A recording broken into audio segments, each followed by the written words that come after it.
Hello, this is Tim Trelaw and I play the third Doctor Who for Big Finish Productions. You are listening to the Doctor Who Collectors Podcast. Keep collecting. Larry, it's Fraser. And you use, they all say, who is Doctor Who?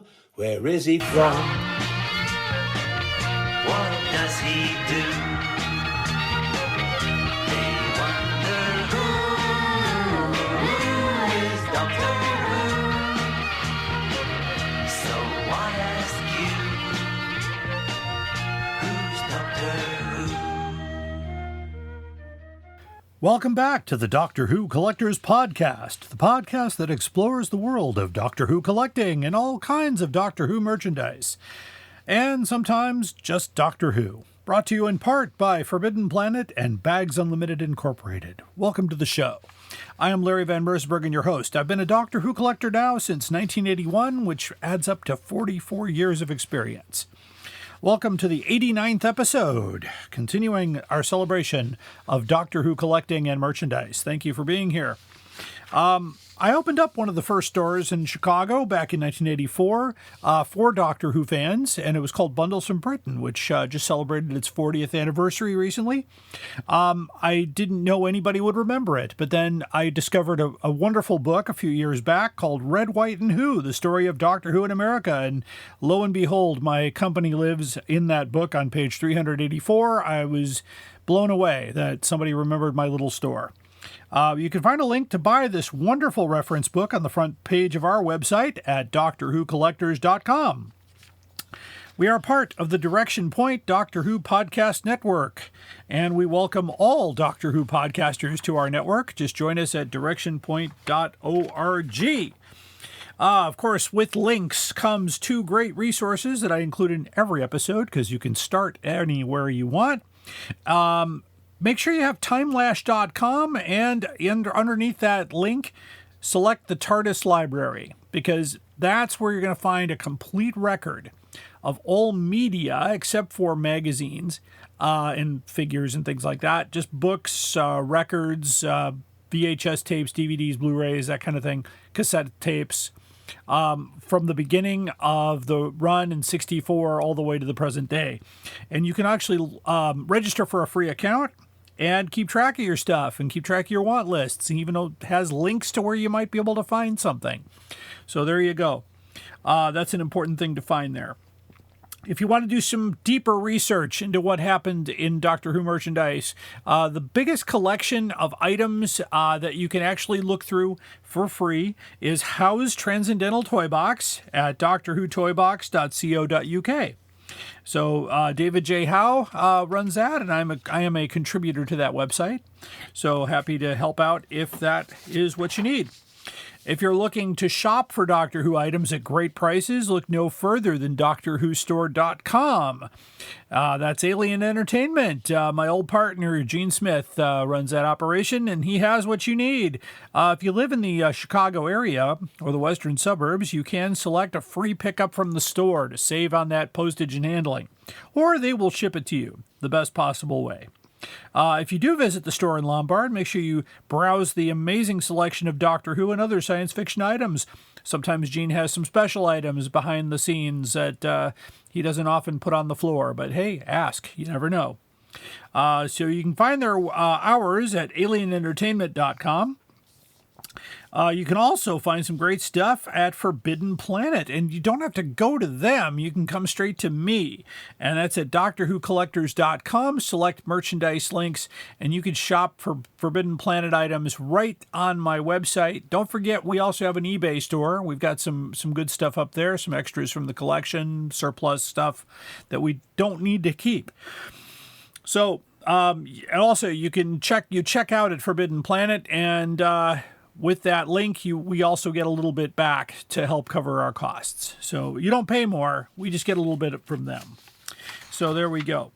Don't forget also Who North America. You know, Keith and Jenny, amazing folks. They opened that store down in Canby, Indiana.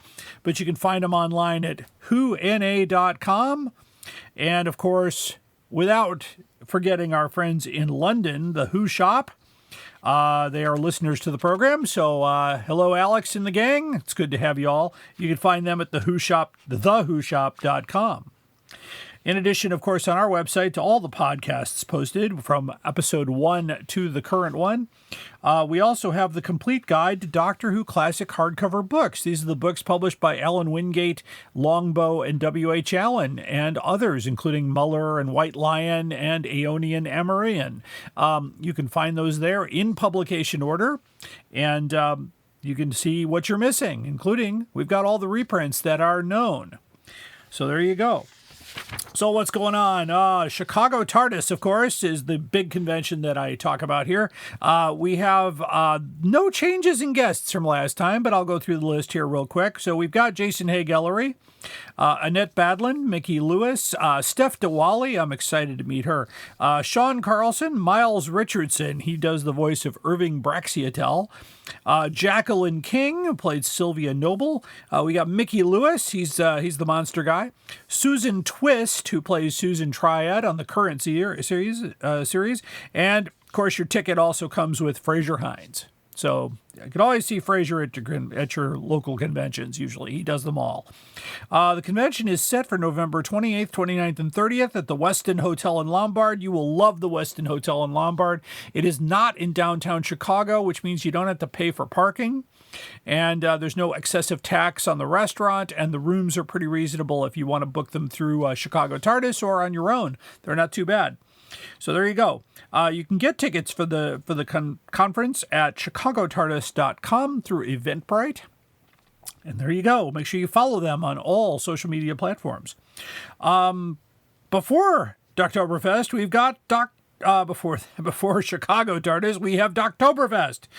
Regenerate is this year's theme, and that is set for Saturday, October 18th. I am the only guest so far. And my presentation will be on Doctor Who toys and games throughout the century here. So I hope you enjoyed that. I'll also have my dealer table there. So if you want to peruse what's for sale at my collection, you can do that. No other guests have been announced yet. And so there you go. If you are a convention runner and would like to have me present at your convention or festival, please contact me at drwhocollectorspodcast@gmail.com. So that is all I am committed to at the moment.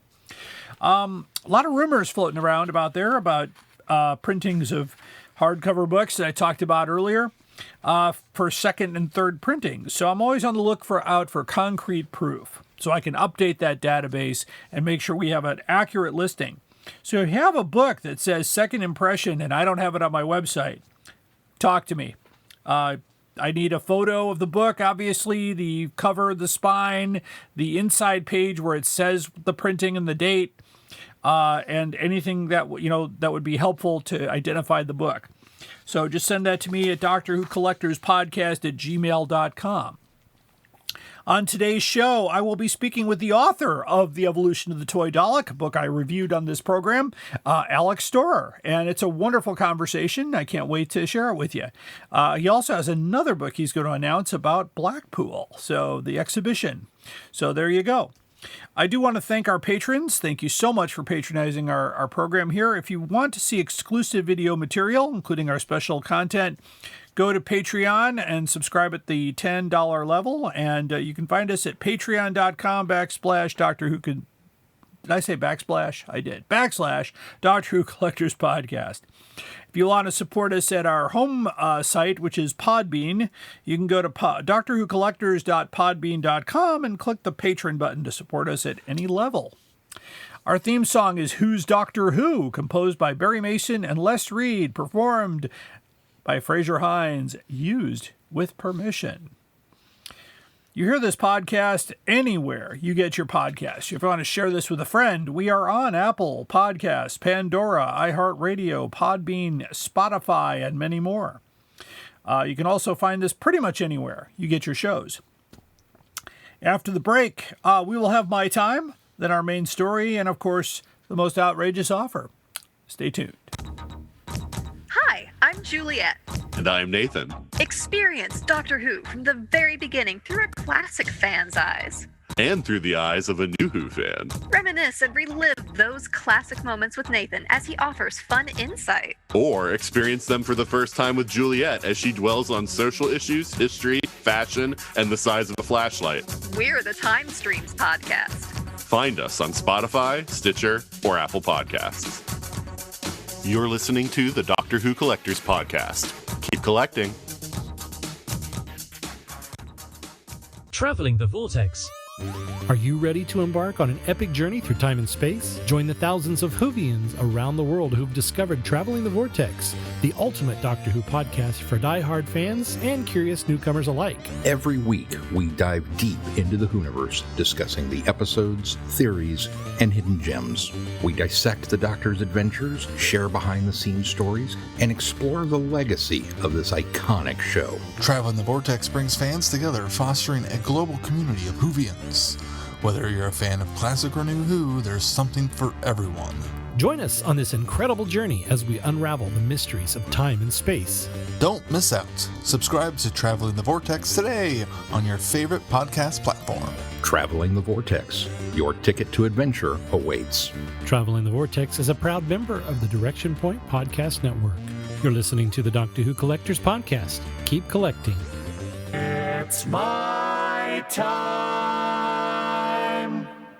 And now it's time for my time. If you have not watched all the Doctor Who episodes up to date, including the Wish World, you might want to skip this section because I am announcing spoilers here. So here you go. I had a chance to watch. I'm caught up with everything pretty much up to now, but I'll start with Lucky Day.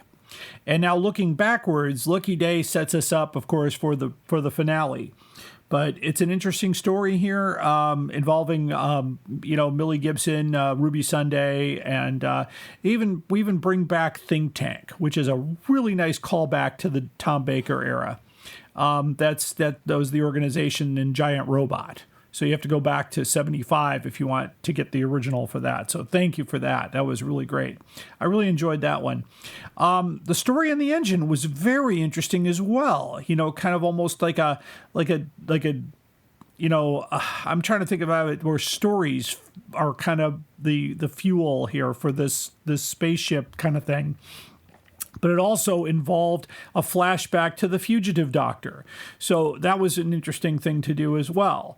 So we're getting a lot of callbacks here to other things. And of course, I still can't get this Dug-a-Doo song out of my head, but the Interstellar Song Contest was a really good story. Of course, we notice Mrs. Flood is in the audience, and we get the big reveal at the end when she bigenerates, featuring the wonderful actress Archie Punjabi playing the Ronnie, which I'll tell you what, I ruled out the Ronnie because after doing research about Pip and Jane Baker, who invented the Ronnie for Mark of the Ronnie and Time of the Ronnie. You would have to get their permission or their estate's permission to use that character. So they must have done that. And probably thinking that they couldn't do it, did it anyway. So I thought that was pretty interesting. But there were quite a bit of good moments in that as well, especially some of the songs. Dug-a-Doo, Dug-a-Doo. There you go. And that's been all over TikTok, by the way. Anyway, and then Wish World was the one that came out this past week. Reality War is set for this coming week. I won't have that yet. But Wish World, of course, is an alternative reality on the planet Earth with the Ronnie and our think tank guy, Conrad. And, of course, Mrs. Flood is with her. And then they actually are invoking bringing back Omega. Now, we haven't had Omega since Arc of Infinity. And then going even further back to get the first story, the Three Doctors. So this is going back to 1973. So this is good. This is tying together the old series and the new series. I don't even make a distinction. It's all Doctor Who to me. And I've had a lot of people get into fights with me about that. And I'm like, hey, it's Doctor Who. As long as they're running Doctor Who, it's Doctor Who. So there you go. I really loved it. I love this season. I think it's a better season than the previous one. It's going really well. And I'm excited to see what's happening next. So It has, the next season has been planned. It has not yet been commissioned yet. No stories have been proposed. No, nothing leaking out of that as of now. So there we go. As far as other things too, I just, I also want to address this other thing too. People are kind of worried about tariffs. Well, as of this recording, we had a court here in this country that determined that the tariffs were illegal. So those tariffs are canceled for the moment. Never say never, because, everything's unpredictable here. But hopefully now that will ease tensions on importing Doctor Who items from the UK. So I'm hoping. That's, people have asked me about that. Because I do have a UK mailing address now through MyUS. If you Google MyUS, M-Y-U-S, you can establish a mailing address in the UK, especially for those eBay auctions where it says we won't sell to the United States for whatever reason. You can actually just say, okay, fine, you can ship it to my UK address. I pay a little bit more in shipping to get it to me. If it's really something I want to do, then I'll do it. But sometimes people are like, I'm not messing with the U.S. shipping issue. But you know what? Other people do, and I have no problem shipping to the UK. It's just, I respect people's opinions there. I don't agree with it, but I respect it. And also, I want to share with you, I'm on TikTok, so you can find me there, Doctor Who Collectors Podcast. And we picked up, just in the last 3 months, a little over 450 followers. I've been doing tours of the Who collection here, little by little, and it's just drawn in so many people. And if you're now a listener, thank you. Welcome to the show. We really love having you here. It's been fun. I mean, it's been a lot of fun. I'm glad that that's still continuing.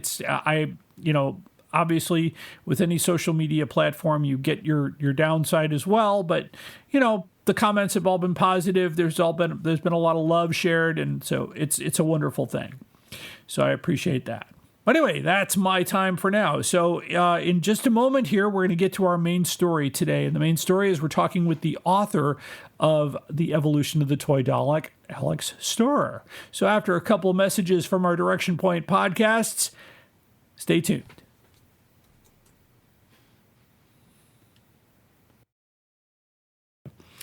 So that's my take on that. And I want to report, another Doctor Who sighting out there. Of course, if you're not fans of the show, Call the Midwife. We've just I just watched episode 4 of the latest season, and Sister Monica Joan, who's a character on there, she's a fan of Doctor Who. It's appeared before, but this time it established when this was, and I'm not sure if the timing is correct, because she hits the TV and John Pertwee is on there doing the eyebrow thing from Spearhead from Space, the prawn of Delphong, where they use their eyebrows, and stuff like that. And I could tell that in the split couple seconds that he was on the screen, but that was shown in January. So the show did not appear to be January, but maybe it was. It was hard. They were wearing coats outside. There was no snow, but I don't know. But anyway, it's a nice Doctor Who sighting outside of the world of Doctor Who, and they had a nice clear image, which I'm yet to get to that box set with John Pertwee. I'm still in the middle of the Color War Games, which I'm enjoying tremendously. I so far haven't, been distracted by the cutting together, but I am enjoying it in color. I've always thought, Patrick Troughton episodes would look good in color, and I think they would have, if especially if the process is done right. And I think they did a really nice job. I do recommend to my collecting friends out there, get yourself, and it's not a lot of money, get yourself an international Blu-ray player so that you don't have to worry about waiting for Amazon US to get these things. And plus you can get the steelbooks and get the nice copies from the UK. As far as I know, there's, as far as the tariff thing, I don't think that's going to be a factor yet. I haven't heard anything about that, but you should still be able to get those Blu-rays from England. And that's, you can use your Amazon account. It's amazon.co.uk. And you can go there and use your existing Amazon login to make purchases. And they get here pretty quick. They use DHL usually, and it's a little bit more money. But the other thing you can do, and I just found this out because I've been railing for years for sellers who do not sell to the U.S., so I thought there's got to be a service that's reasonable that I can get a UK address and they'll just forward it to me. Well, I found one. It's called MyUS. Altogether, MYUS. Just go there, Google that, and set up an account. They give you an address, a UK address, and a suite. And as soon as they get it in-house, I have my payment information tied to them. They calculate the postage and they ship it out. They rebag it, they put it in one more bag, and then they send it out. So I have gotten some things through there, and they've come here absolutely in perfect shape. And I've been able to use the UK shipping address on certain eBay auctions where they said, sorry, this may not post to the United States. Well, haha, it will now. That's an option. Check it out. I'm not getting paid for them. They're not a sponsor. I'm just telling you what's what. So there we go. The other thing, too, let me see. I haven't seen a lot of controversy out there regarding Doctor Who, but I have seen some sellers out there selling stuff for some crazy prices. Like World Distributors Doctor Who Special. It was a big, thick book. You can get those pretty inexpensively these days, but somebody was asking £50 for one, and they were getting quite a bit of pushback from the crowd. So I'd say be careful, with prices, and I've seen some crazy prices out there lately. There's still that guy with the last episode's Mask of Mandragora still asking $500 for it. He relisted it, and I'm like, oh, he's never going to get that. And he won't accept any messages, so you can't tell him he won't get it. He's probably turned that off. There's nothing you can do. That just nobody's going to buy it. It's too bad. I'm still working on my Hatchet Dalek kit. Unfortunately, though, my kit 11 came with a broken motor. So I wrote back to Hatchet themselves, and they have not yet responded back. It's been a couple days. So I managed to go through my own store to Forbidden Planet, and I just bought another kit 11. It wasn't that much money, but still, I think they still owe me a rebate on that, and I'm still not happy they haven't responded. So when I went to review them, I put that in there, hoping it will prompt those folks to get on it. But it happens. I mean, one of the wires was loose in the box, and so it's like, it was in a little bag, but that could have happened at any point. And I want this Dalek to work. So it's the motor that raises and lowers the eye stalk. So it's really kind of cool the way that works. So there you go.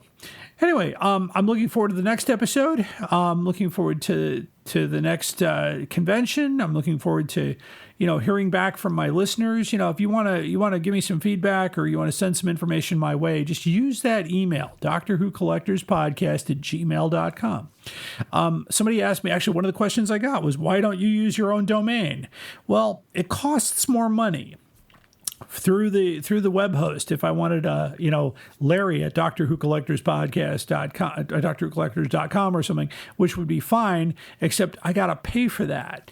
Gmail is free, it's secure, it does virus scanning. I don't have to do that, and it's wonderful. And as far as storage limits and stuff, when I reach that limit, I just dump messages or I archive them somewhere else, and that way, because I don't get a lot of spam there, but it does get filtered and deleted. So there you go. So like I said, any questions you've got, I'm more than happy to answer them.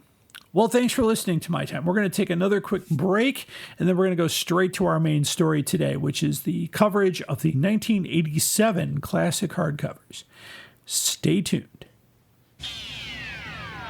You are invited on an adventure across all of time and space. In a completely random order. It's the Police Box in the Junkyard podcast. Jump in the TARDIS with your hosts, Eric Gulbranson, Asad Kheshki, and Matthew Kressel. Explore Doctor Who TV stories, audio adventures, and books, both novels and non-fiction. The Police Box in the Junkyard podcast. It's the entire Whoniverse on shuffle. The Police Box in the Junkyard podcast is a member of the Direction Point Network and is available about once a month wherever you find your podcasts. You are listening to the Doctor Who Collectors Podcast. Keep collecting. The Vervoids are probably the best dirty joke in Doctor Who. They're hermaphroditic plants. A lot of plants are. So there you go. It's based on science. No, they'll ship anything. There are probably 11 and handle shippers out there. You just have to drill a hole where his mouth is, and you're all set. You know he needs the room. I've seen it in pictures. I'm not saying you're not a fan. I'm saying you don't know what the fuck you're talking about. Doctor Who gives a drunken Doctor Who podcast for the end times. Up there is the scanner, those are the doors, that is the chair with the panda on it. Sheer poetry, dear boy. And now it's time for our main story on the Doctor Who Collectors Podcast. On today's episode, we're doing a deep dive into the wild world of Dalek toys with a book we reviewed on this program, and that's Evolution of the Toy Dalek. And joining me right now is the author of that book, Alex Storer. Welcome to the program, Alex. Hi there. Hi, nice to meet you. You too. Thank you so much. It's a great book. I'm glad we were able to get it fast here in the United States. It was a book that a lot of collectors were a little worried about because they thought, we thought we had all the Daleks, and then you had one. Oh, I don't have that one. So, so let me start off by just asking. So, what inspired this project? Oh, that's a loaded question. It's got a bit of a history to it. I mean, obviously, I'm a lifelong Doctor Who fan, and I've probably been as big a fan of the Daleks for as long as I've been a fan of the show, if not more so. Mm-hmm. That obsession dates back to the early 1980s. And I'd always wanted to do something, and I didn't know what. I wanted to do something that I could, because I'm a creative person, designer, artist, musician, multi-faceted, whatever you want to call me. Sure. With a bit of writing thrown in. I've never really considered myself to be an author, but it's kind of something I fell into, if you like. Mm-hmm. I always wanted to do a project on the Daleks, but didn't really know what. And it was only in 2023 when I was ill with I had a slip disc. Oh, dear, yeah. And I was very, very ill for quite a few months and out of action. And the only thing I could do while I was just sort of stuck in the house, I thought, well, I can write. So maybe I can start writing about why I enjoyed collecting Daleks, where it all started. And as I started to sort of draft ideas and get better at the same time, I started taking photographs of my collection. And then I thought, hang on, I've got enough stuff here to actually make some kind of a publication, which over the course of the rest of the year I did. And I put it out as a free ebook. Mm-hmm. But that was, by comparison, a very early sort of draft version, if you like, of what we have now. The digital version is no longer online, so I took that off because I thought it's going to be confusing. And what I've done with Telos Publishing is so much better than my draft, if you like.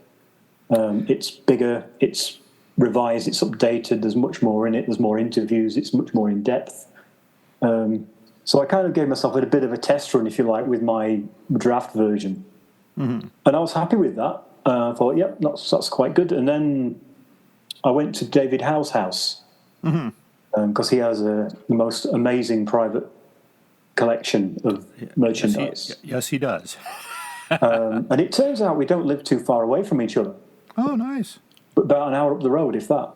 Oh, okay. So I went to his house and we got talking, and I said, well, how about, would you be interested in publishing a bigger, better version of this book? And it was, yeah, great, let's go for it. So we did. So it's pretty much 2 years of work that's gone into this, but I'm so proud of it. And as a Dalek obsessive, I think it's delivered everything I wanted to, and it's also a first of its kind. Yes, because nobody's ever done a book just on the Daleks before. When you look at all the merchandise specials, it's always a collection of everything, or when it comes to the Daleks, there's always a sort of the same things, whereas I thought, right, let's just focus on, not everything, because it would be impossible, really, but all the main toys and models from every year from 1964 to present day. And the Daleks were the very first characters to have its own, like the first book was a Dalek book, and of course all this stuff that came out in the early '60s. I only have a few things from there, but I do have one of these from the '60s. I've had it for a long time, and then the other thing I have one of these little badges here from the early days. Lovely. I don't know. I'm not sure if this was in your book or not, but I also recently got one of these Bagatelle games. Yeah, they're pretty rare. Yeah, the large one, and it actually still works. So there we go. So it's great. Yeah. So I've been collecting for 44 years. I started watching. My first Dalek story was in '75, and I thought, wow, what an amazing journey that was. And of course, in the U.S., we didn't see anything until 1981, and still no toys, just books. Yeah. So. For someone like for collectors out here, this book here really makes it like the ultimate challenge. Like, how am I going to find this stuff, and find it for because some of the early stuff is now going for a large amount of money. Oh yeah, yeah. I saw a Dalek blaster gun on eBay for $1,000 and things like that. But your book kind of helps narrow down. Okay, there's a definitive or very close as you can get to a definitive list of all the toys that came out from the 60s to the present day. So another question I have is, how challenging was it to find information about those manufacturers from the early days? Because a lot of them don't exist anymore.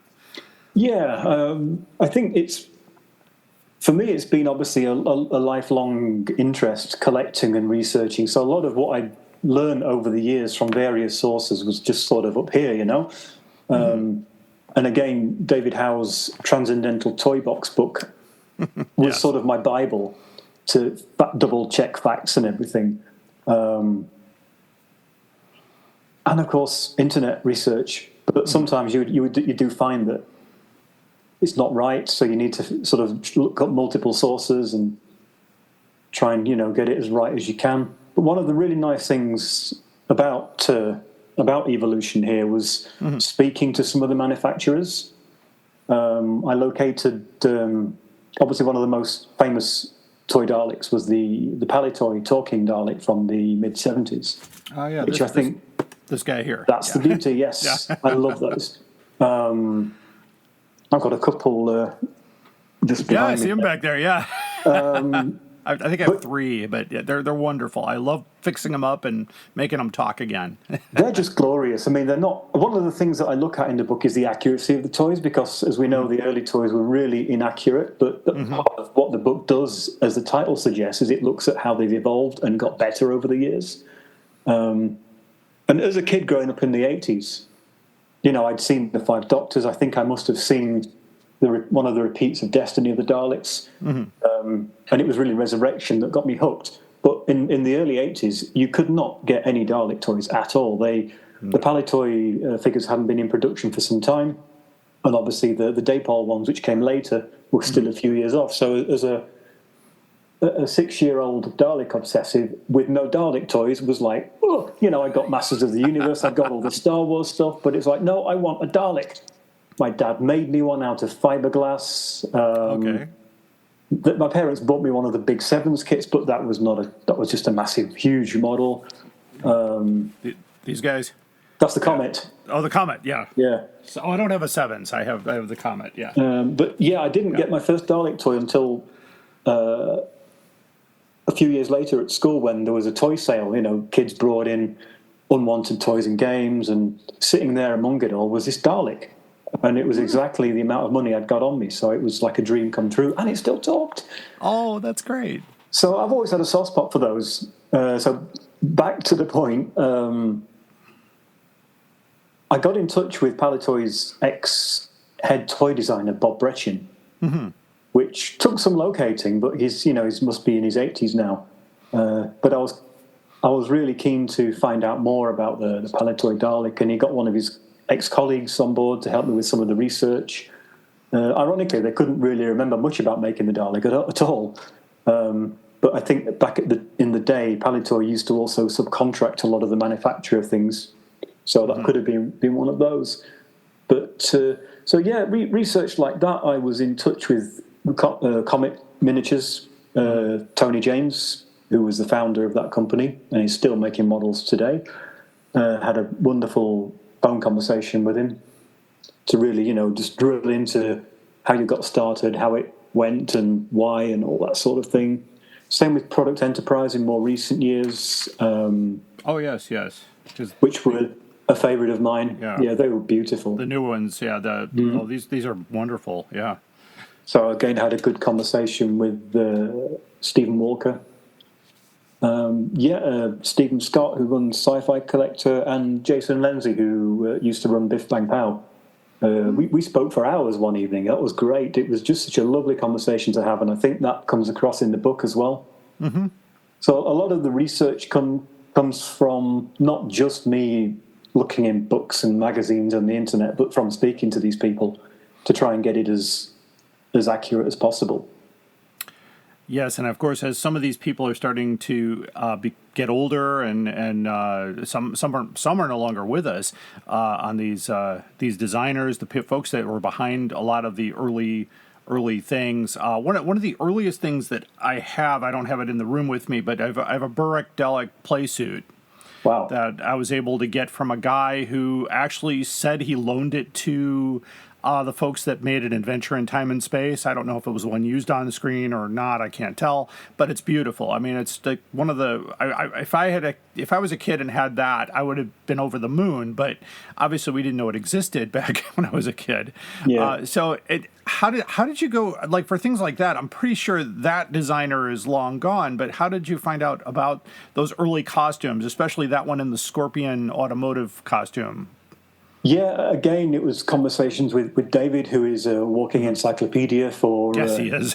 for Who merchandise, looking at old archive news articles about them, and people like Chris Hill, who runs the Space Museum, who's got a fabulous website that's got a lot of these little nuggets of information. So he's got scans of the Marx catalogue and other catalogues and that sort of thing. So what I wanted to do, I didn't want to create a book that was just a very dry, factual history. I wanted to write it from the perspective of a fan.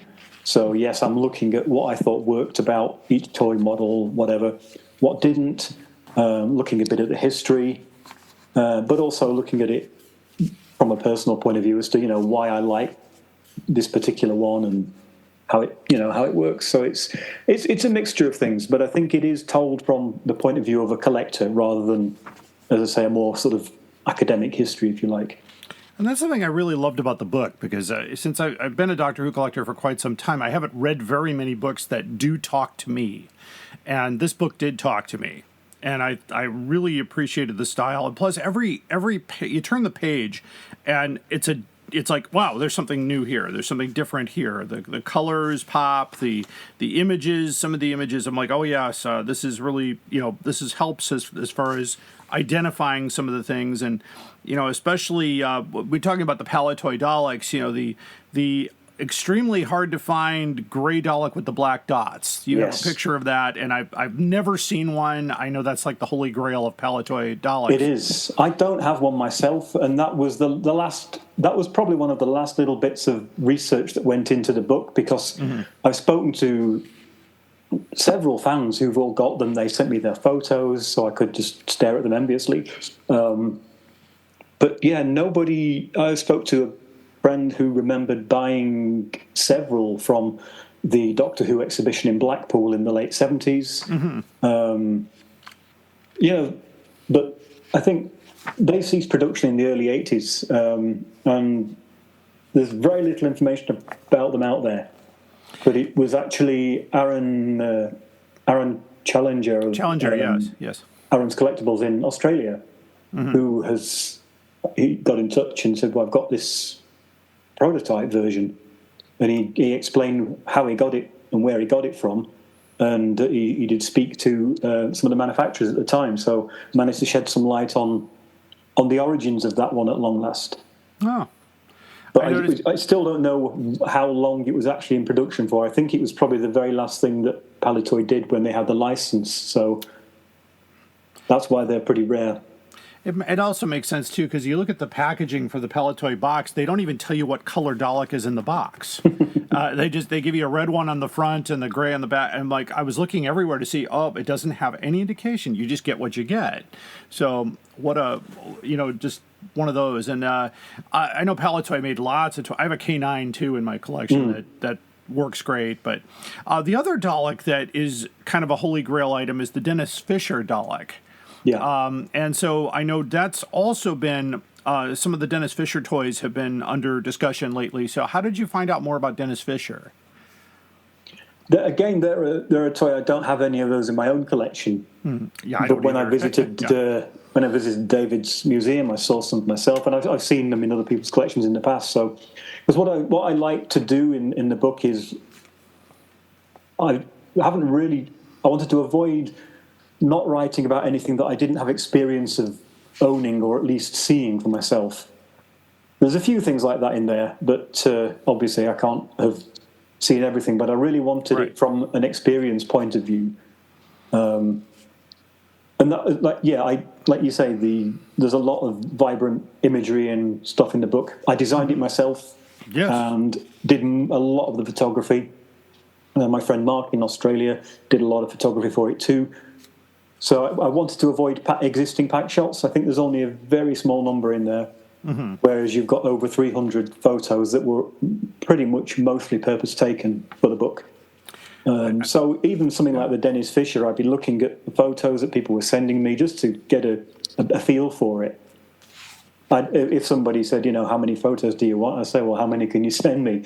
Take it from every angle and make sure you show me the underside. Right, yes. I noticed that too. In the Dennis Fisher page, you've got an underside of the Dalek, which is neat because I've never seen that. Also, some of the most unique photos of the Dennis Fisher game War of the Daleks. I've got 3 of those, and I take one to a convention every year so people can actually play it. It's a wonderful game. And the little toy Daleks are just amazing as far as how they put those in there and made how the play works and all that. It's just and your photos really give it great perspective as far as not just here's the box cover. That's one thing I love about this book. I really wanted to stick to my own brief of models and toys and figures. So I didn't really go into games very much at all. They're mentioned, inevitably so, but I thought I really want to stick to the actual toys there.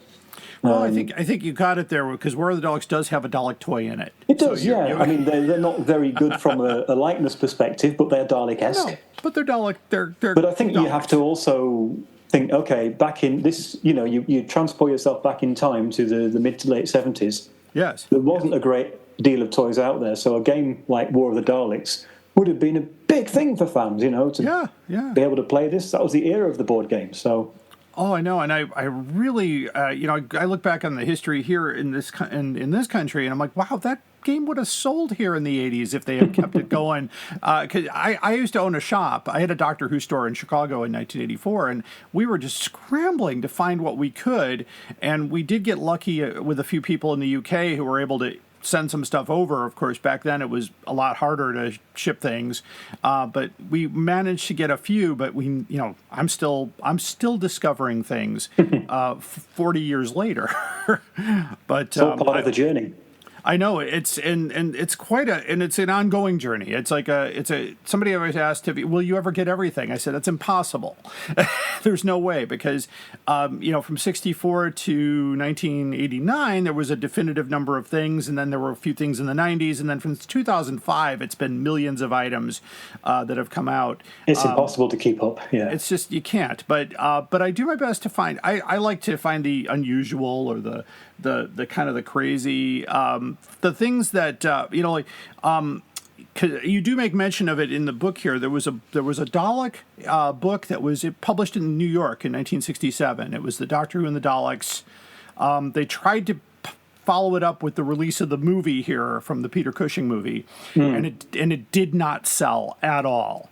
But copies of that book now are reaching high figures because they were like, wait, that was published here? I'm like, yes, it was sent over to Avon books here in this country, and it did not sell. But the cover of that book has Toy Daleks on it with a couple of go-go dancers, which I thought was hilarious. I don't know if you remember the one I'm talking about. I think so. Yeah, but that's people are like, wow, so we did get a little piece of that in 1967, but it went nowhere because no one had heard of Doctor Who. And that's really something. I like how your book is divided into decades, so you can kind of go from the 60s, the 70s, the 80s. And in the 80s, of course, Daypole probably has more Dalek variants than any other toy. So, how did you manage to see every possible configuration from Daypole? No, not at all. I did buy a lot back in the day. The thing with most of their Dalek figures, though, is it was just the same mold, just repainted. Repainted, different Whereas colors. I've always felt it was a bit of a missed opportunity to improve the sculpts and, not just dip them in glitter or give them pink spots or whatever, but, they really churned them out. As I say, my friend Mark in Australia, he's got quite a lot of them, so he was taking me pictures. David supplied some. So photos from different fans really couldn't possibly illustrate all of them, but trying to pick out all the significant figures, as well as the ones that I've still got of my own somewhere. I think I spoke with David Boyle's wife, because obviously David passed away a few years ago, so I sadly couldn't never had the chance to meet with him or speak with him, but his widow, Julie, was very helpful in supplying a lot of information and background about Daypole and some of the nice photographs that I've included in the book where you can see Peter Davison and Sylvester McCoy visiting the factory and that sort of thing. Yeah, those are cool. And I know I think I have one play set that has a bunch of Daleks and a Davros, and the Davros has two hands. So I know they didn't always get it right. And then I of course there's always the odd thing with the movie Daleks, the Peter Cushing Daleks, which were slightly different, and there's been a resurgence in interest in those two movies. So were you able to get a lot of information about those Daleks? Yeah, not especially. There's quite a few that I had never even seen, so it was a bit harder, which is probably why they're not featured. But yeah, they are rare, and I think certainly in recent years, people like Character Options and Product Enterprise did a brilliant job of putting out proper, nice, authentic-looking versions of those movie Daleks with the big bases and the huge dome lights and everything. Yes, I think I have a couple of inflatable ones they did, which were really nice. And of course, and every once in a while, I pick up, like the old 6 millimeter films that came out. And I've had John Walsh on the program. He did a big book from Studio Canal about movies and had access. And I know they actually gave away an actual Dalek from the movie that some kid had to push home. It was really, I thought, and I have that's another book that came out. Anthony Clark just did a book on the films, so it was just amazing stuff. Now back to what you have here, and of course going through the Harlequin miniatures and the Danbury Mint chess set. I was lucky to get a hold of one of those, and that has a really nice Dalek on there. And I know David Howe has that in his collection as well. Yes. That's just those things still come out as excellent material. So did you actually talk to anybody from Danbury on that one? No, I don't think I did. No. But I did actually, and I've been kicking myself ever since. I visited just on a day out a couple of years ago in a big place out in the countryside here, where there's an art gallery and various little shops and antique shops. And in one of the antique shops, I came across a Danbury Mint Dalek. Oh, wow. And I didn't buy it. And I was like, why didn't I buy that? Because even by itself, it's a nice little and I've got a bunch of them in the set, and I thought, wow, these are just really well done, and they only sold they didn't sell very many of those chess sets, but now the whole sets are going for a lot more money now than they than they used to. Yeah, they're hugely collectible. At the time, they were the most expensive Doctor Who item ever produced. They may still be. I think so. Yeah. I think so, and I know having because I do take it with me to conventions. I actually got a road case built for it, so I can pad it and take it with me. But what a wonderful thing! I also especially when you consider that it was in the mid-90s when the show was really at a low. Well, I found out that during the 90s, if you just asked them, they gave you a license. Because they didn't care. Because that was when I did a podcast on the Bally pinball machine, which also features a Dalek.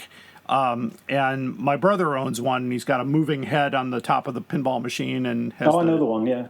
Yeah, and he said that when he talked to the folks at Bally, they said, oh, it was the easiest license to get. They just said, hey, can we get a license? Yeah, sure. Here you go. It was pretty much dead and buried then, even in the wake of the TV movie, which I don't think was particularly as successful as it could have been at the time. Right. But yeah, you think like the chess set was essentially a part work because you had to buy it piece by piece. Right. Which is a bit of an insane thing to do when you consider it's at a time when the program was not even on air and it's really hit a low. But and then they really tried to cash in with that expansion set. I remember the whole, with the Paul McGann and all the other characters, which I have not seen a full set for sale, but I've seen piecemeal out there, which is interesting. The other toys I wanted to ask about, I can't quite bring one over to the camera, but I do have. I don't know if you can see those here. These big, there are these tall radio controlled Daleks, and wow, what a. They're about this tall, and they work great. Any background information on how those were developed? I think you're talking about the Product Enterprise. Yes, I think they're Product Enterprise. Yeah. Yeah, they were brilliant. I mean, I sort of compared them to the Sevens kits in the book because they're the same kind of size, same kind of detail, and I think the Sevens Dalek was always the best looking model Dalek that anybody had done. And the most accurate. And then these came along with the added bonus that you can scare the cat with them and everything. Yes. Moving parts, voice. I think once, because I had a nice conversation with Stephen Walker about how he got the Doctor Who license, and it was really once they got the license, that was it. They could just keep developing stuff. And a lot of what they did, like the first toys were a new version of the 60s Rollickin Dalek with the little ball bearing in the bottom. And then they did their own equivalent of the Palitoy Talking Dalek. So they were really, I think, keen to not put out retro toys, but putting out stuff that really echoed the Dalek toys we'd loved in the past. So I think the big remote control ones there, they were just an absolute logical progression. I agree. Yeah, they look fabulous. Oh, they do. They look amazing, and they're still floating around out there, which is kind of nice. Now, finally, I don't think it made the book, but you might be aware that Hatchet Collections is putting out a Dalek kit. I'm currently building one. I'm on kit 15 or something like that. It's supposed to be a complete remote control Dalek, all facets of moving the eye stalk. I know the eye stalk actually, has the eye come up and down and moves up and down. The gun will move. There's a alien Khaled mutant inside. It's when it gets done, it'll be about half the size of a real Dalek, so almost 5 feet. I believe so. Yeah, it's going to be very impressive. And I'm looking forward to the end of that. And I thought, wow, what a and it's very popular. I mean, they're selling thousands of units, so it's still Daleks are still the greatest villain, I think, in the history of science fiction. And absolutely, you really nailed it. Fire merchandise, yeah, you really nailed it with this book. And to my listeners, I know you've already heard this from me, but this book is available for sale. You can get it at telos.co.uk or Amazon.com. Also carries the book at this time, and you can really add this to your collection as far as a great reference book for Dalek toys. One final question for you. If you could only own one Dalek toy, what would that be? Oh, that's a good one. Yeah, I genuinely do not know. I think my current favourite is the most recent set from Character Options, which was the Resurrection of the Daleks, Drone Dalek. Oh, yeah. Because that was, I think, when I first saw the Resurrection back in 1984 and first wanted a Toy Dalek, that was, in my head, that was what a Toy Dalek would look like. And it's taken 40 years to get that. So for me, that particular figure feels like the one. It's like, yes, okay, this is the one that I dreamt of as a child, and now I've got it, and they've done it so perfectly. That's great. Oh, before we go, you have another book that just came out yesterday. I do, I believe. Yes, And, that's right. I had a chance to look at it here. It's called Blackpool Remembered. A visual history of the classic Doctor Who exhibition. Of course, this happened in England. So I never got to go. I've still got my PDF here. So, but I will be getting a physical copy, of course. Tell me about that journey, because I remember seeing in Doctor Who magazine, just dreaming of wanting to go fly over there and visit this amazing exhibition. So tell me about that. Yeah, I mean, I went in 1985 in its final year. I was 7, and my world, it revolved around Doctor Who. So when I saw the advert on TV, I demanded to my parents that we go to Blackpool on holiday because I've got to go to this exhibition, and we did. And I've always said that was probably the most exciting moment, and certainly most cherished childhood memory, because it was literally, you were stepping off the pavement of reality and entering the world of the show, literally up close for real. And it was just, back in the 70s and 80s, what other program had its own permanent exhibition?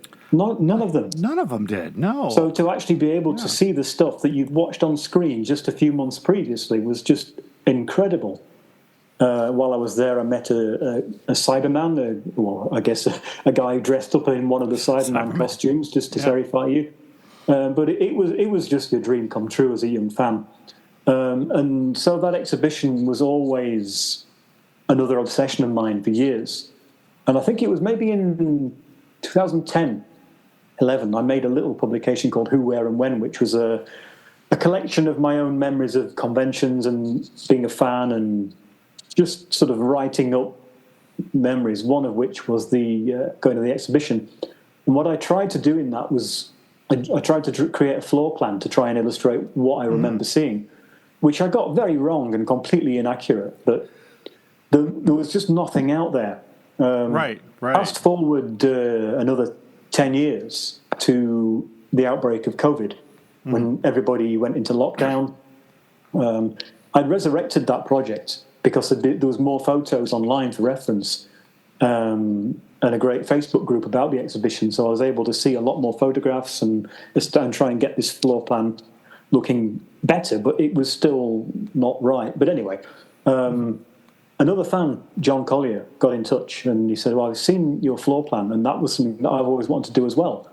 And he'd been to the exhibition many times throughout its when it was open. And like myself, it was an obsession for him, and he wanted to make a book about it. So that became our sort of lockdown project. It was his concept, really. I wrote things for it. I supplied my photographs. I helped him with bits and pieces. We got so many other people involved. We managed to even track down Julie Jones, who used to be the exhibition manager. Yes. So throughout that lockdown period, we just literally slaved away on this book, which John wanted to put out as a free ebook, and it's still out there. But it ended up being like 400 pages. Wow. It was huge. It was a collection of fan memories. It was year by year stuff. And in that process, somebody sent us scans of an actual floor plan. So we were able to finally nail the layout, which then allowed us to work out what was on display in each display area year by year, based on photographs, based on fan memories, based on reviews in old magazines. And it was a real labour of love. And then in the following years, we did similar ebooks on the exhibitions in Longleat. And the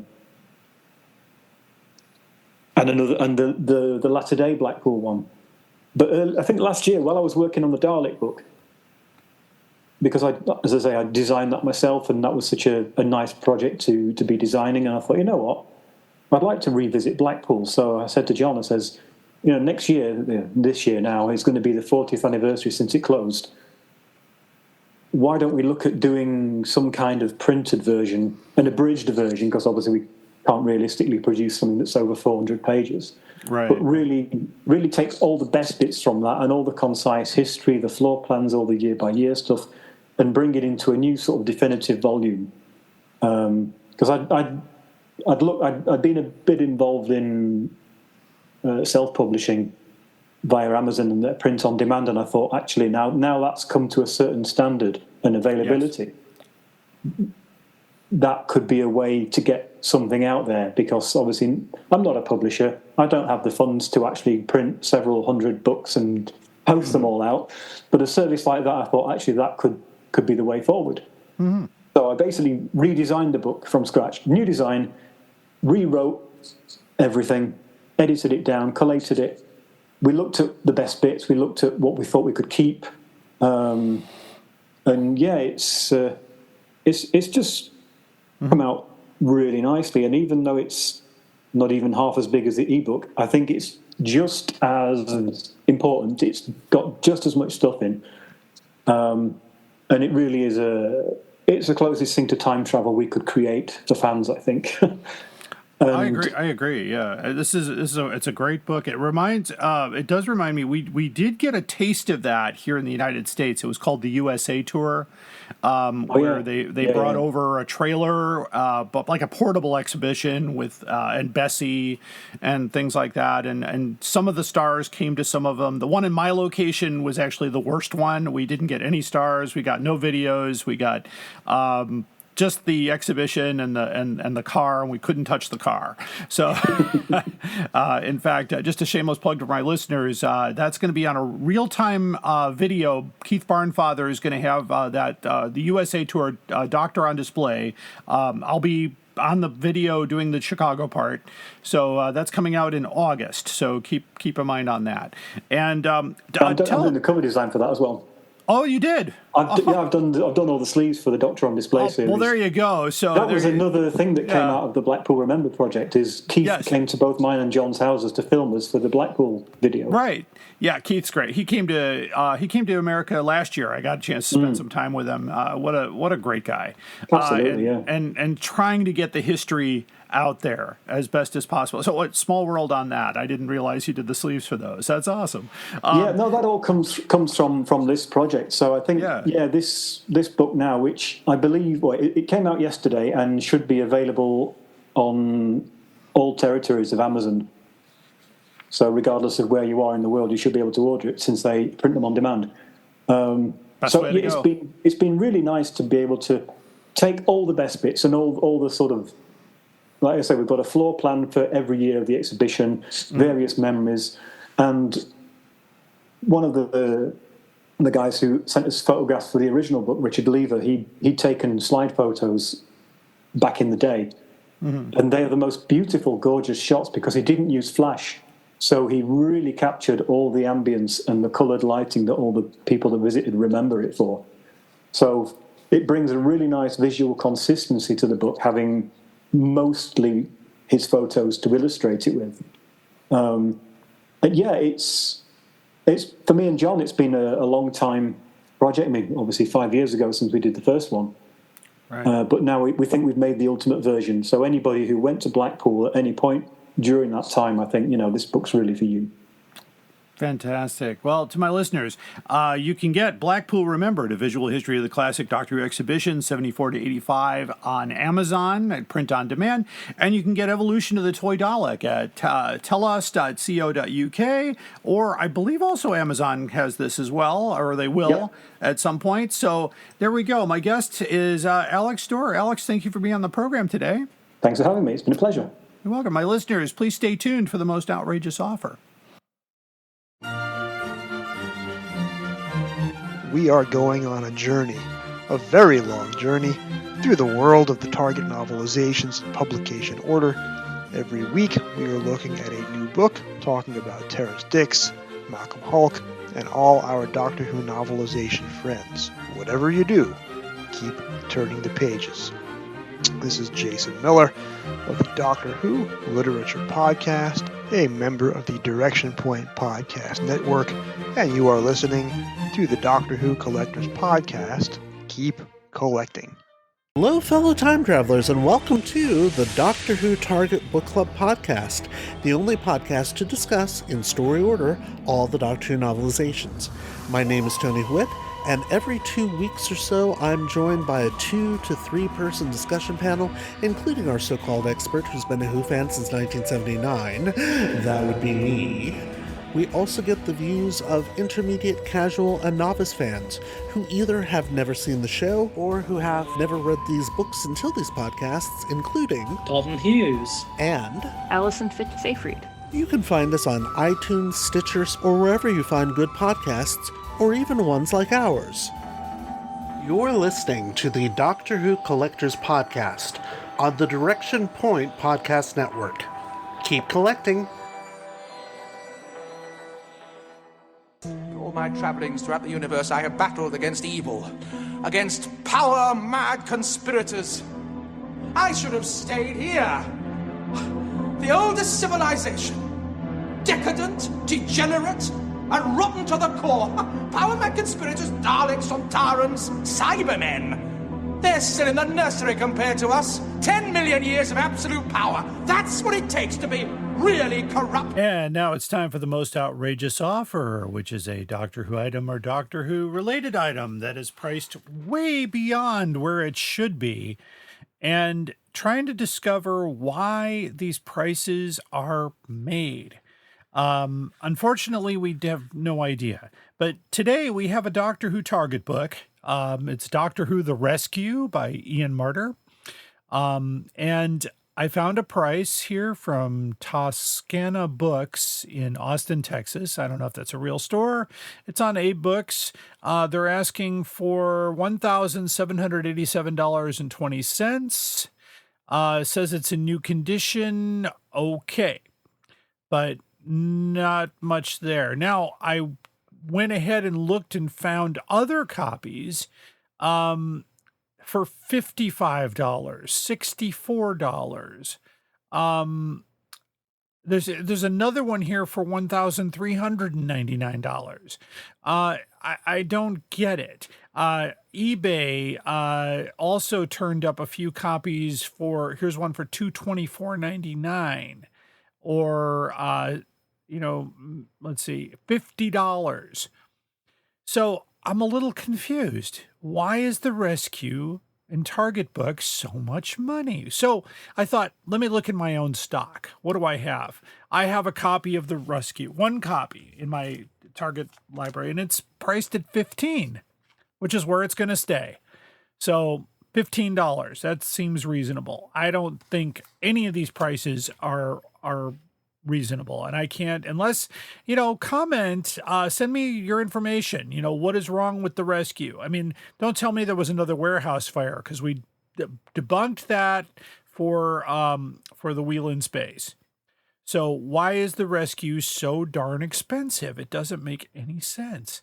I'm not finding anything cheaper than $50 on eBay. So there we go. So that's obviously an issue. So we'll look further. I'm calling it outrageous because I have a copy, and it's been in stock with me for a while. It's a mint condition book, $15. So there we go. So again, make sure do your best, shop around and see if you can find one that's a little bit cheaper. I have no idea if that's going to even be possible. We may even be revoking the most outrageous offer status once I get information that tells me it's not. So hopefully somebody out there can help me out. So there you go. So The Rescue for a lot of money, $1,700 and $1787.20. I have a screenshot of that on our webpage along with a link, because sometimes they disappear. Anyway, that wraps up the most outrageous offer, and that wraps up the Doctor Who Collectors podcast. Thank you for listening. I want to thank my guest today, Mr. Alex Storer, was on the program talking about his book, Evolution of the Toy Dalek, which you can get at telos.co.uk. Anyway, thank you so much for listening. We look forward to episode 90, and keep collecting.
A Doctor Who Podcast Network.